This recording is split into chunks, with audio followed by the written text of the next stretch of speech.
Alors, je continue ma petite lecture et commentaire de Spinoza l'éthique. Je vous renvoie aux vidéos précédentes pour savoir à quoi correspondent ces vidéos. Alors,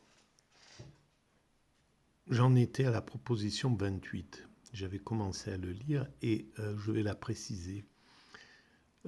L'effort ou désir de connaître les choses par le troisième genre ne peut naître du premier, mais bien du second genre de connaissance. Alors apparemment, les trois genres de connaissance, je viens un petit peu de lire ce qui se passe à ce niveau, ce qu'on dit, ce qu'on résume à ce niveau-là, je découvre l'éthique. Je ne suis pas un spécialiste ni un universitaire, un philosophe universitaire. Donc toutes mes réflexions sont intuitives avant tout, spontanées on va dire. Alors, donc le premier genre, ça serait à travers nos sens, la connaissance à travers nos sens. Et ce genre-là, il est aléatoire évidemment. Je peux comprendre une chose, voilà, je vois que c'est un livre, c'est une table, c'est un arbre, une fleur, voilà. Bon, je peux le sentir, je peux dire que ça a un parfum, une odeur, une, une grandeur, voilà. Mais tout ça, cette connaissance-là, elle ne permet pas de comprendre euh, les choses par le troisième genre, c'est-à-dire la chose en soi. Voilà, comprendre l'essence de la chose ne nous est pas accessible par ces sens-là. Et en plus, ils peuvent être perturbés, en somme. Donc, ce n'est pas une connaissance sûre. Et ça ne peut être que par le... On ne peut connaître le troisième genre, c'est-à-dire l'essence des choses, c'est-à-dire le divin qu'il y a dans chaque chose, en somme. C'est-à-dire le fond de l'essence de la chose. On ne peut la comprendre qu'à travers au moins le deuxième genre. C'est-à-dire, on ne peut la connaître au sens scientifique du terme qu'à travers justement la science, à travers la raison, une analyse profonde. Alors, à partir de cette analyse profonde, on peut comprendre que tel objet, c'est avant tout des atomes et que dans ces atomes, si on va au bout de ces atomes, on trouve l'essence originelle qui est à l'origine de l'univers et donc qui est le divin, ce que les religions appellent le divin. Voilà. Donc, à ce moment-là, on peut atteindre cet état-là. Mais pour comprendre de façon organique ce que c'est, pour avoir la vérité vraie des choses, il n'y a, à mon sens, qu'à travers l'extase. C'est-à-dire la sensation, oui, effective. Et d'ailleurs, ça c'est curieux, c'est que à travers l'extase, c'est la sensation nous sommes au contact du divin, mais c'est le corps qui le ressent. Sauf que le corps, à ce moment-là, il n'est plus, nos sens ne sont plus perturbés par des apparences. Nos sens sont en lien avec les sens. Ça, c'est vraiment incroyable. Ça vient d'arriver, là, tout de suite, cette idée-là. Et je comprends l'évolution de pourquoi nous passons des sens du premier genre, qui est une conscience basique, les sens liés à l'ego, à l'essence, au sens qui perçoivent à travers l'extase hors de l'ego. Voilà. Et hors de l'ego, on va à l'essence des choses. À partir de l'ego, on va à la surface des choses.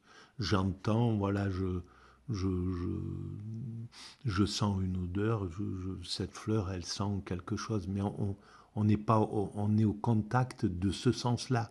On est au contact de, de l'ouïe, d'entendre que c'est un oiseau, etc. Mais on ne voit pas le fond de ce qu'est un oiseau.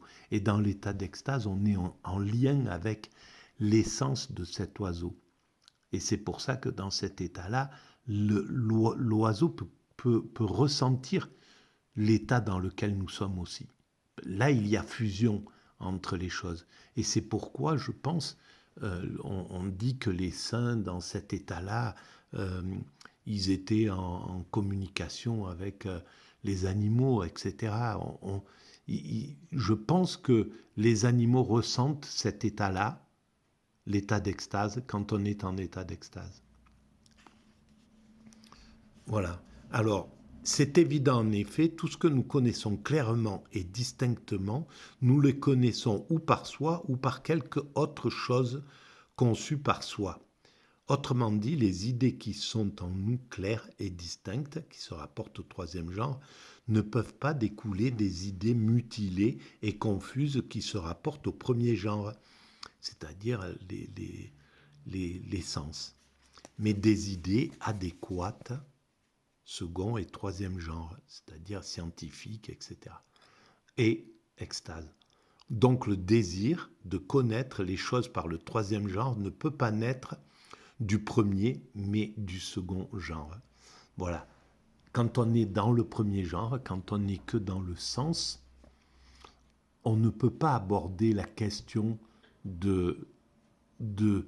on ne peut pas ressentir l'intérêt de comprendre les choses en soi, de comprendre le divin qu'il y a dans chaque chose. Tout ce que l'esprit comprend sous l'idée d'éternité, c'est la proposition 29, sous l'idée d'éternité, il ne le comprend pas parce qu'il conçoit l'existence présente et actuelle du corps, mais parce qu'il conçoit l'essence du corps sous l'idée d'éternité. C'est à travers l'essence qu'on peut comprendre l'éternité. Je l'ai déjà dit dans d'autres vidéos, dans les précédentes vidéos où on a été confronté à ça. Mais c'est quand on comprend, quand on est au contact, quand on est conscient que tel objet, c'est une construction des particules élémentaires, à ce moment-là, on comprend ce que c'est que l'éternité, parce que les particules élémentaires sont immortelles, sont éternelles en gros, sont hors du temps en somme. Il n'y a pas d'éternité. L'éternité, c'est pas une question de temps indéfini, c'est quelque chose qui est hors du temps. Et c'est ce qui se passe avec les particules élémentaires. Démonstration, donc, dans la mesure où l'esprit... Mais je ne vais pas passer par les démonstrations d'ailleurs. On va faire confiance à ça et puis ça sera mes explications qui serviront de démonstration. Voilà, et de Scoli aussi, je ne sais pas ce que ça veut dire Scoli, mais il y a démonstration et Scoli. Proposition 30. Dans la mesure où notre esprit connaît soi-même et son corps sous l'idée d'éternité, il a nécessairement connaissance de Dieu et il sait qu'il est en Dieu et qu'il est conçu par Dieu. Et là, c'est magique. Il est en Dieu, donc il a compris, Spinoza, que nous sommes en Dieu. Nous sommes intérieurs à cet univers qui est créé et conçu et constitué de Dieu. Voilà. Le principe créateur met en œuvre cet univers et dans cet univers et se met en œuvre en somme. Voilà, de quelque chose qui était potentiel. Voilà, Dieu, c'est avant le Big Bang, c'est quelque chose d'immatériel, on va dire. On ne peut pas imaginer ce que c'est aujourd'hui. Et de cette immatérialité, il a l'intention, le désir, je ne sais pas ce que c'est exactement qui motive ça, mais c'est pas, d'ailleurs, c'est à un autre niveau, c'est pas le désir, tout ça, c'est l'intention, c'est ce qui concerne l'être humain. Mais là, cette partie divine, on ne sait pas comment, on ne sait pas ce que c'est exactement. Donc il met en œuvre cet univers et c'est lui qui est à l'intérieur de cet univers. Et donc tout ce que comporte cet univers, c'est composé de divin. Et donc nous-mêmes, nous sommes divins. Et donc, on est en Dieu et on est conçu par Dieu en même temps. Voilà. Démonstration. L'éternité est l'essence même de Dieu en tant qu'elle enveloppe l'existence nécessaire.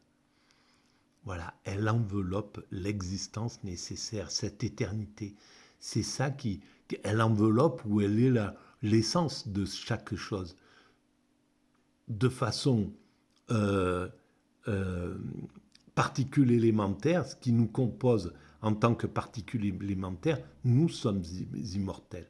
Notre âme, en fait, parce que c'est ça, cette particule et ces particules élémentaires, cette chose immatérielle qui nous constitue, c'est notre âme. C'est ce que les religions appellent notre âme. C'est ça qui est incroyable dans leur capacité à concevoir les choses. Donc concevoir les choses sous l'idée d'éternité, c'est concevoir les choses comme des êtres réels dans l'essence de Dieu, comme enveloppant l'existence par l'essence de Dieu. Ainsi, notre esprit, dans la mesure où il conçoit soi-même et son corps sous l'idée d'éternité, a nécessairement la connaissance de Dieu. Voilà. On est obligatoirement conscient qu'il y a ce divin. Mais c'est exactement ce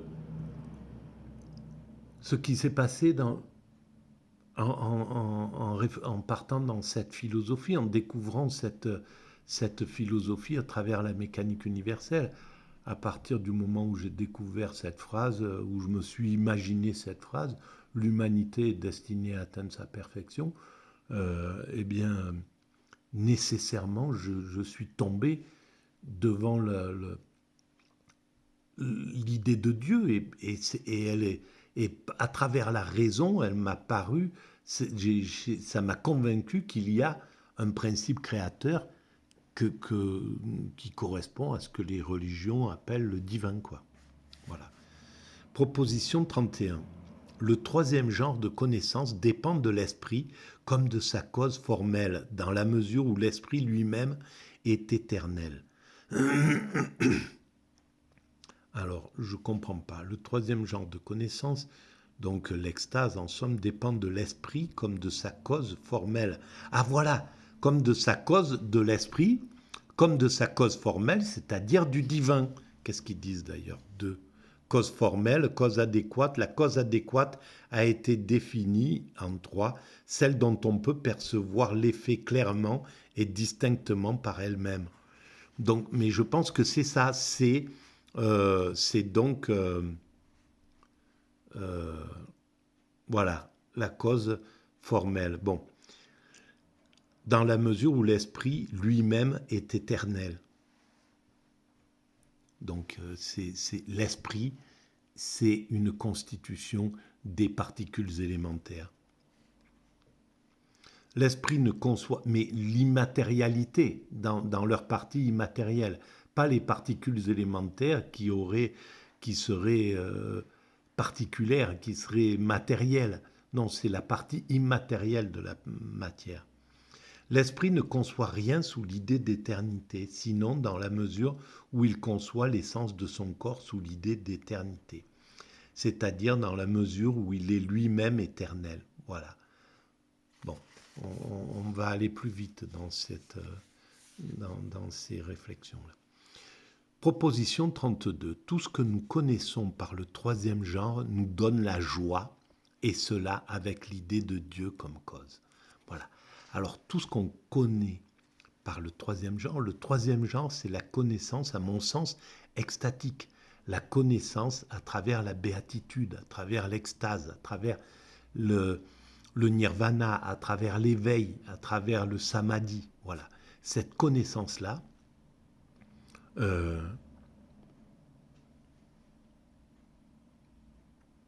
nous cause elle entraîne la joie à son degré subliminal, à son degré absolu. Voilà. Le bonheur absolu, le bonheur suprême, peu importe comment on appelle la sensation qui est là, cette sensation d'amour qu'on connaît dans cet état d'extase. Donc corollaire, etc. Bon, on avance, toujours. L'amour intellectuel de Dieu qui naît du troisième genre de connaissance est éternel. Dans cet état-là, bon, l'amour intellectuel de Dieu, intellectuel ne veut pas dire intellectuel, je pense pas. Je pense que c'est l'amour intellectuel, mais en état d'extase. C'est qui vient de l'esprit, c'est ce qui se passe dans l'état d'extase. L'amour de Dieu que nous avons dans cet état-là, même si chez le moine zen, ça ne sera pas Dieu, ça sera l'amour de quand il atteint l'extase, quand il atteint le nirvana, cet état sublime, ça sera l'amour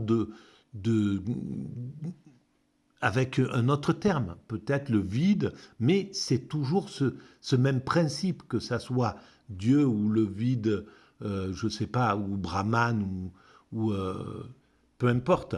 En somme, on arrive vraiment là. Donc, du troisième genre de connaissance est éternel. Et à ce moment-là, dans cet état-là, dans l'état d'extase, on est hors du temps.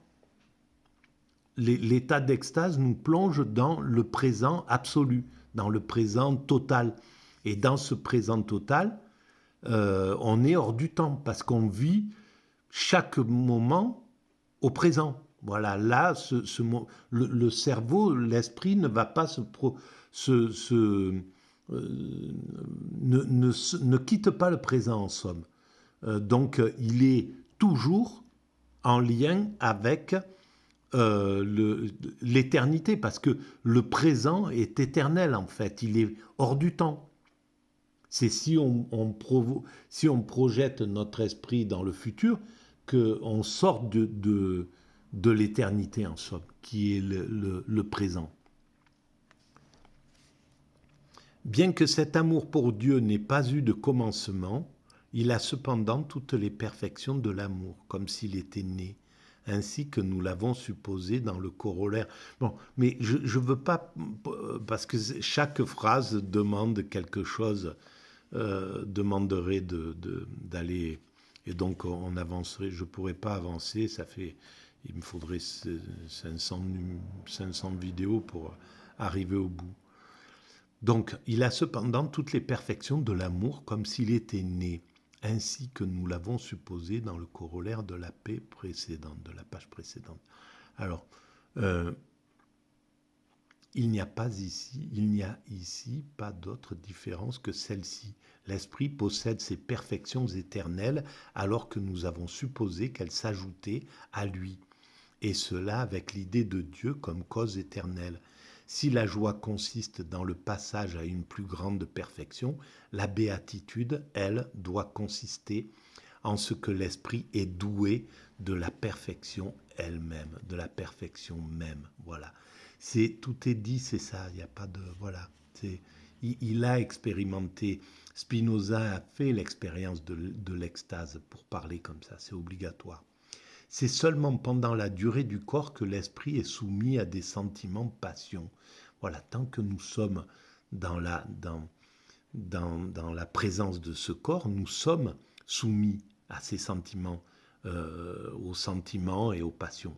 Mais quand nous sommes en extase, nous sommes toujours dans la durée du corps, mais pas la durée, puisque nous sommes dans ce présent immédiat. Donc, nous sommes hors du temps. Mais notre corps, à ce moment-là, n'est plus soumis aux sentiments et aux passions. il est dans la contemplation pure. Et dans la contemplation pure, c'est pas une question de sentiment et de passion. C'est invariable. On est au contact invariable des choses. Bon, je vous laisse lire si vous voulez un petit peu ces choses-là. Voilà. Alors, proposition 35. Dieu s'aime lui-même d'un amour intellectuel infini. Puisque ce principe créateur, Dieu, qui est immatériel,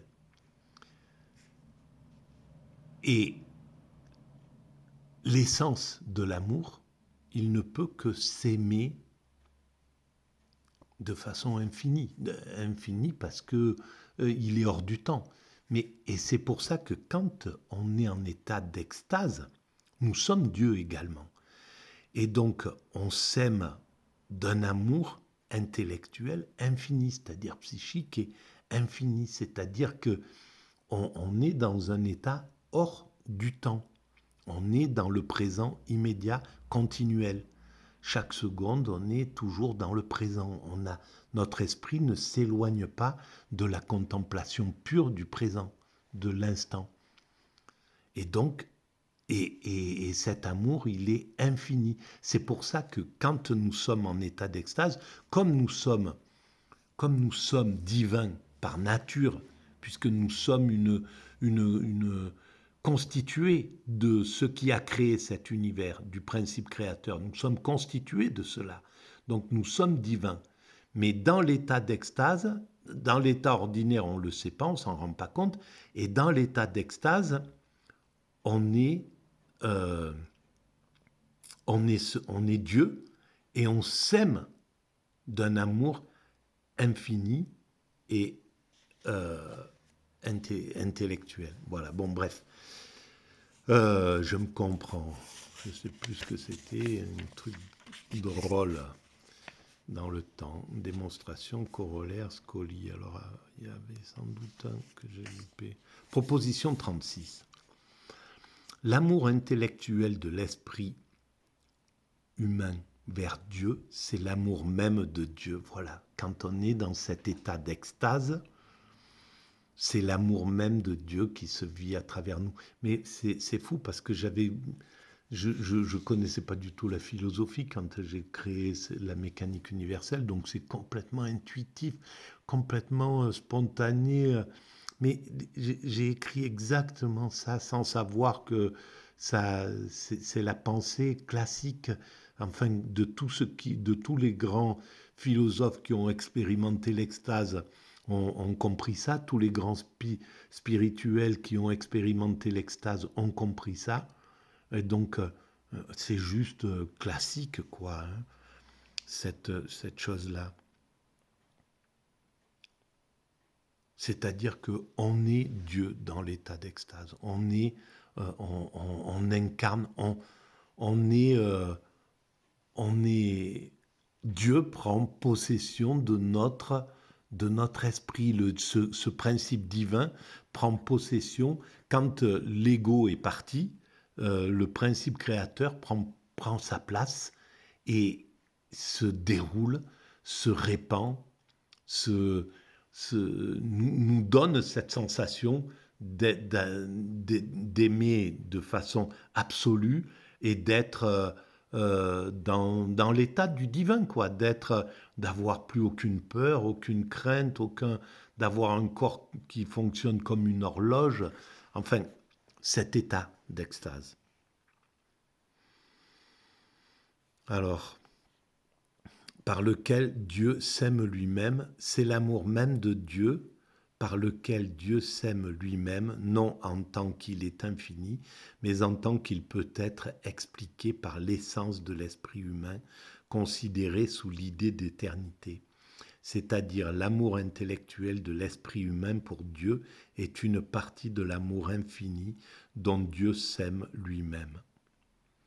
Voilà, bon, j'arrive un peu à de la fatigue, mais alors, Kosasui, Bergson disait « Tout philosophe a deux philosophies, la sienne et celle de Spinoza. » Ben oui, je pense qu'il avait raison en plus. Aussi, n'est-il pas surprenant qu'il ait parfaitement exprimé l'intuition ex- essentielle de notre auteur? C'est le sentiment d'une coïncidence entre l'acte par lequel notre esprit connaît parfaitement la vérité et l'opération par laquelle Dieu l'engendre. L'idée que la conversion des Alexandrins, quand elle devient complète, ne fait plus qu'un avec leur procession, et que lorsque l'homme, sorti de la divinité, arrive à entrer en elle, il s'aperçoit plus qu'un mouvement unique, là où il avait vu d'abord les deux mouvements inverses d'aller et retour, l'expérience morale se chargeant ici de résoudre une contradiction logique et de faire par une brusque suppression du temps que le retour soit un aller. Voilà, ben je pense que Bergson a aussi expérimenté l'extase, à mon sens. J'ai eu le peu que j'ai picoré de lui, de temps en temps, je m'en suis rendu compte. Parce que quand on a fait l'expérience de l'extase, on se rend compte dans les écrits, ceux qui l'ont fait, ceux qui ont eu cette expérience-là ou qui l'ont compris entièrement, qui ont compris clairement la puissance de l'extase.